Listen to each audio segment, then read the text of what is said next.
આપણી સાથે વરિષ્ઠ પત્રકાર જગદીશ મહેતા જોડાયા છે. જગદીશભાઈ, સ્વાગત છે આપનું. અને પહેલી પ્રતિક્રિયા તો મારે તમારું રાજકોટ ક્યાંય નથી, જયેશ રાદડિયા પણ નથી, એના પર લેવી છે. ક્યાં ગાયબ થઈ ગયું રાજકોટ? બિલકુલ બેન, ગાયબ 100% થઈ ગયું છે. કારણ કે અત્યારે જે નવું રિસફલિંગ થયું એને અગર એક લીટીમાં કેવું હોય તો ગાગી ચાલે પણ બાગી ન ચાલે. અને રાજકોટ ને એક કોરોના મૂક્યું એટલું જ નહીં, સૌરાષ્ટ્ર કચ્છમાંથી ભલે 9 લોકોને લીધા, પણ જેને લેવા જોઈએ, કારણ કે સૌથી મોટો પડકાર તો ગોપાલ ઇટાલિયાનો છે ને, ભારતીય જનતા પાર્ટીને. તો એને ખાલી શકે એવા શક્તિશાળી લોકોને લેવા જોઈએ. એને બદલે જે લોકો લીધા છે એના કરતા પડતા મુકાણા એ વધુ તાકાતવાળા છે, એમ કઉ છું. લીધા છે હળવા છે એમ નથી કેતા, પરંતુ આપની જાણ કરતા તમે જો અમરેલીમાં કૌશિક વેકરિયાને લીધા, જેનું પાયલ ગોટી કાંડમાં ચકચારી નામ હતું, આપણે બધા જાણીએ છીએ.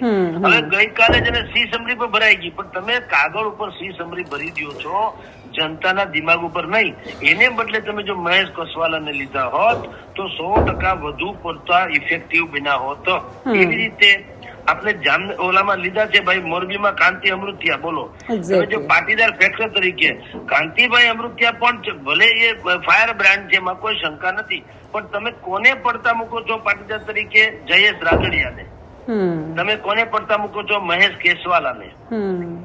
તો સૌરાષ્ટ્રમાં જયેશ રાદડિયા, મહેશ કેસવાલા, હીરા સોલંકી, ઉદય કાનગડ, આ લોકોને પડતા મૂકી સંજય કોરડિયા. એને બદલે તમે જો એમ માનતા હો કે કૌશિક વેકરિયા, પછી રીવાબા જાડેજા, કાંતિભાઈ અમૃતિયા, પ્રદ્યુમન વાજા, આવા બધા લોકોને લઈને તમે જો માનતા હો કે મેં સારી રીતે રિસેપ્લિંગ કર્યું છે, તો સોરી. અત્યારે મેં બધા જ લોકો સાથે મારે જે વાત થાય છે એ પ્રમાણે 11:39 શપથ ગ્રહણ સમારોહ પૂરો થાય એટલી વાર છે. એટલે વળી પાછું તમારી એના રિએક્શન જે છે એ મનસે આવવા, અને રિએક્શન એટલે ભારતીય જનતા પાર્ટીને જે દર્દ હતું એ દર્દ મટાડવામાં જે એને દવા કરી છે, એ દવા છે એ દર્દ કરતા ઈલાજ વધુ ખતરનાક થયો. નરેશ પટેલ વાળું ફેક્ટર તમે કેટલું જવાબદાર માનો છો આમાં? કેમ કે એમણે ખોડલધામને સાથે રાખ્યું ઇનડાયરેક્ટલી તો ભાજપે. ના બેન, અત્યારે નરેશ પટેલ પોતે એટલા બધા સક્રિય નથી. મેં પેલા આપણે કીધેલું કે એને એટલા બધા સક્રિય હવે રહ્યા નથી. બધાનું ફોકસ જે પાટીદાર સમાજની વાત કરું છું, પાટીદાર સમાજે નરેશ પટેલને હવે એના રાજકીય આકા માનવાનું થોડુંક ઓછું કર્યું છે. શું કામ? નરેશ પટેલનું કોઈ સ્ટેન્ડ નથી હોતું. એ ઘડીક ઇધર ઘડીક ઉધર. તો એ જે અઢળક ઢળિયા જેવું સ્ટેન્ડ છે, એને કારણે આખો પાટીદાર સમાજ જે છે ને એ હાંસિયામાં ધકેલાઈ ગયો, યા તો એ કોરાણે મુકાઈ ગયો. તમે કોંગ્રેસના છો કે ભાજપના એ ખબર નથી. તમે આમ આદમી વાળાને પણ વેલકમ કરો છો, કોંગ્રેસ સાથે ડીલિંગ કરવાની કોશિશ કરો છો, અને ભાજપમાં હોવાનો દાવો કરો છો. ક્યાંથી મેળ પડે? તો એ બધાની કમ્પેરેટિવમાં લોકોએ એમ માન્યા હતા કે આપણા જે ઝુંઝારુ યુવા નેતા અને સક્ષમ નેતા છે એવા જયેશ રાદડિયા ઉપર આપણે જઈએ. હવે જયેશ રાદડિયા ઉપર ગયા તો અત્યાર સુધી એમ બધા માનતા હતા કે જયેશ રાદડિયાને બહુ મોટું ખાતું આપવામાં આવશે, યા તો ડેપ્યુટી ચીફ મિનિસ્ટર યા તો ગૃહ મંત્રાલય. એને બદલે એનું પત્તું કાપી નાખવામાં આવ્યું. અને જો આને કોઈ માસ્ટર સ્ટ્રોક માનતા હોય, સામાન્ય રીતે આપણે ત્યાં એવું છે, આવું બધું થાય ને પછી શું લખે કે નરેન્દ્ર મોદીને એ ટેવ છે કે મીડિયા વાળાને બહુ ખોટા ઠેરવવા અને હાસ્યપાત્ર બનાવવા. બરાબર, એવું બોલવામાં આવે છે કે ભાઈ તમે કલ્પના ન કરી હોય એવું નામ મૂકી અને લોકોને એમ લાગે કે ઓહો આપણે મીડિયા વાળા શું ગયા હતા, અત્યારે શું નીકળ્યું. પણ એ સારું નીકળે તો જરાય વાંધો નથી. મીડિયા ખોટું પડે તો ક્યાં ફરક પડતા હોય? ગુજરાતનું સારું કે દેશનું સારું થવું જોઈએ. પણ અત્યારે આપની જાણ ખાતર બેન, જે કઈ અત્યારે વ્યવસ્થા કરવામાં આવી છે નવા પ્રધાનમંત્રીની, એમાં કોઈ પ્રકારે ક્યાંય ભારતીય જનતા પાર્ટી રાહતનો શ્વાસ લઈ શકે એવું નથી. આગામી દિવસોમાં યાદ કરજો, અત્યારે જે ભૂગર્ભમાં પ્રવૃત્તિ ચાલી રહી છે, જે અમને સંકેતો મળે છે જોતા, આ રિસફલિંગ થી કોઈ રાજી નથી.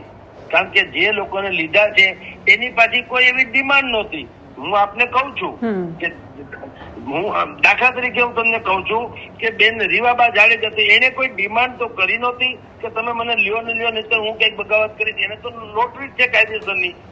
તો તમે એવા લોકોને તમે લ્યો છો, એની કમ્પેરેટિવમાં તમારે એવા લોકોને લેવા જોઈએ જે પક્ષના હિતમાં કઈક તાકાતથી કામ કરી શકે, અથવા તો જે કઈ એને ટાર્ગેટ આપ્યું એ એચીવ કરી શકે.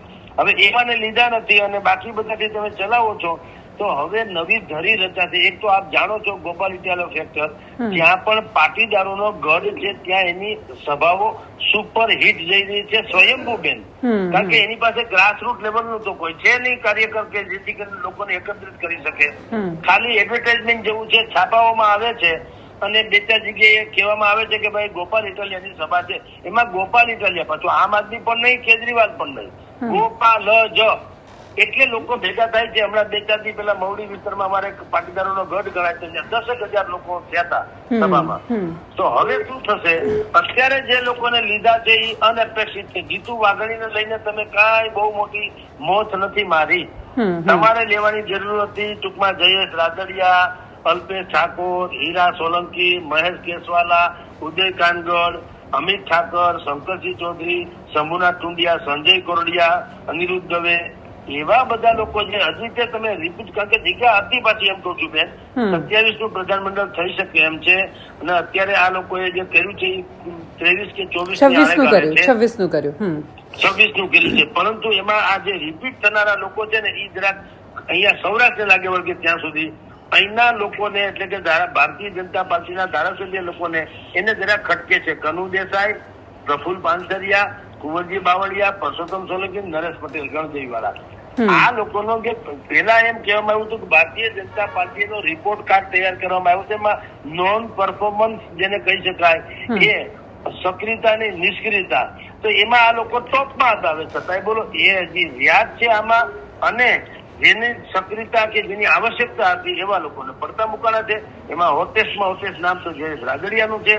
હવે આપ વિચાર કરો, સૌરાષ્ટ્રનો ગઢ તમારે જીતવો છે, પાટીદાર ફેક્ટરને તમારે કાબુમાં રાખવું છે, અને તમારે જયેશ પટેલને તમારે અવગણવા છે. તો આપણે તો માનીએ છીએ કે આ તો કોઈ કાળે ગળે ઉતરે એવું છે નહીં. પણ ભારતીય જનતા પાર્ટી હવે આજે ગોરખ જાગે. મને એમ લાગે છે, માનવામાં આવે છે એ પ્રમાણે, અથવા તો મને મેસેજ મળે છે એ પ્રમાણે, પેલા જે સંસદીય સચિવ જે આમ પ્રધાનમંડળની સીધી રીતે વ્યાખ્યામાં આવતા નથી, પણ એ કેબિનેટ દરજ્જા જેવું હોય તો જે લાલ લાઈટ લખીને તાવ ફેરવી શકે, તો કદાચ એમાં કોકનો હજી 5 જણાનો મેળ પાડવો હોય તો પાડી અને આ લોકો બેલેન્સ કરવાની કોશિશ કરે. પરંતુ એ તો જયેશ રાદડિયા સ્વીકારે નહીં સંસદીય, કારણ કે એક જમાનામાં તેઓ શ્રી મિનિસ્ટર રહી ચુક્યા છે, ન હોય તો સ્વીકારે. બરાબર. જેમ કે હીરા સોલંકી છે, કે મહેશ કેસવાલા છે, કે ઉદય કાનગડ છે, કે અમિત ઠાકર છે, કે શંકર ચૌધરી, એ લોકો કઈ સંસદીય સચિવ થોડા બની જાય. તમે સામાન્ય બીજા કોઈ લોકો એવા હોય કે જે હાવ નવીન થયા, જેને આપણી ભાષામાં કહેવાય નવો દીતો, એને બનાવો તો હજી ઠીક છે. પણ આ તો બધા મિનિસ્ટર લેવલના છે, અથવા તો એનાથી નીચે હોય તો એને પોતાની જાતને એમ લાગે કે આ ડિગ્રેડેશન કહેવાય. એટલે હવે આ જે રીસફલિંગ અત્યારે બેન જે થયું છે એનું એક લીટીમાં કેવું હોય તો દર્દ કરતા ઈલાજ વધુ જરાક ખતરનાક કર્યો છે. હવે જોઈએ શું થાય છે. આપણે બધાનું શુભ ઈચ્છીએ, એમાં ના નહીં, પણ જે અપેક્ષા હતી એ પ્રમાણે નહીં કર્યું, એટલે કહું છું કે એના પ્રત્યાઘાતો આવા આગામી દિવસોમાં પડી શકે. બિલકુલ. Thank you so much Jagdishbhai four joining us. Thank you.